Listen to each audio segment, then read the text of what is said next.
Hello, student. Good morning. Beautiful home solution. At first, tick the correct option. The natural light that is important for a house. वो कौन सी natural light है जो हमारे घर के लिए बहुत ही इंपॉर्टेंट है? तो वो है sunlight. Question number 2. The waste material should not be thrown in. हमें वेस्ट मटेरियल कहाँ थ्रोन नहीं करना चाहिए? तो ड्रेन्स में, नाली में. Sell the old and non reusable things to a. किसको, जो यूज़ में सामान नहीं है उसको किसको बेच देना चाहिए? उसको हमें स्क्रैप डीलर को बेच देना चाहिए. Question number 4. The important things to be done before and after feeding an animal. तो सबसे इम्पॉर्टेंट थिंग क्या है?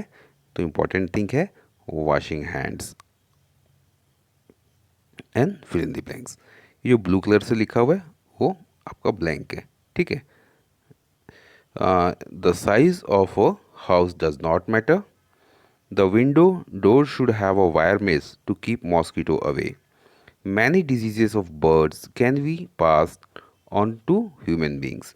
We should not throw waste material on the road. हमें waste material जो है रोड पे नहीं थ्रो करना चाहिए. We should recycle paper, glass, cloths, etc. Then match the following. Whipping floor. तो घर में जो हम पोछा लगाएंगे किससे लगाएंगे? तो मोप. वॉल्स, वॉल्स पे पेंट होना चाहिए. ठीक है. Doctor treating animal, veterinary doctor. Doors and window, doors और विंडो पे क्या रहना चाहिए? कुटन रहना चाहिए. हैन कहाँ रहती है? कोप में. Then answer the following question. How do you keep your home clean? I clean my home with a broom and put the garbage in the dustbin. अब अपने घर को कैसे साफ करते हैं? झाड़ू से ना. और गार्बेज को कहाँ फेंकते हैं? डस्टबिन में. Who is responsible for garbage removal in your area? आपके एरिया में कौन रिस्पॉन्सिबल है गार्बेज रिमूवल का? तो म्यूनसिपलिटी. अगर आप शहर में रहते हैं तो म्यूनसिपलिटी लिखेंगे. अगर आप गांव में रहते हैं तो पंचायत लिखेंगे. ठीक है. The municipality is responsible for garbage removal of the garbage in my area. Mention 3 places that can become breeding grounds of mosquitoes. 3 places that can become breeding ground of mosquitoes are broken pots, tire, small pits filled with the dirty water. छोटे छोटे गड्ढे रहते हैं उसमें गंदा पानी जमा हो जाता है. Then question number 4. Explain 3 R's of garbage disposal. The 3 R of garbage disposal. Reduce. We should reduce the waste material from on house. Reuse.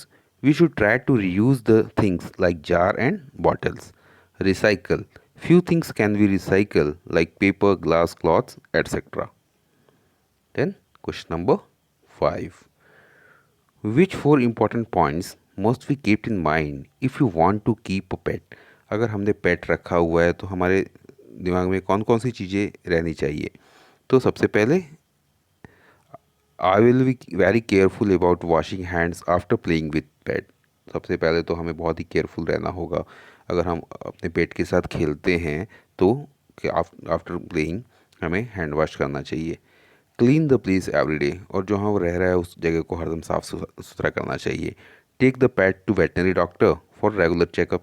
और पेट को रेगुलर चेकअप के लिए कहाँ ले जाना चाहिए? तो वेटनरी डॉक्टर के पास लेना चाहिए. Keep the pet clean. और पेट को भी साफ़ सुथरा रखना है, उसको भी नहलाना है, उसके कॉम करना है. ठीक है. Thanks for watching and never forget this.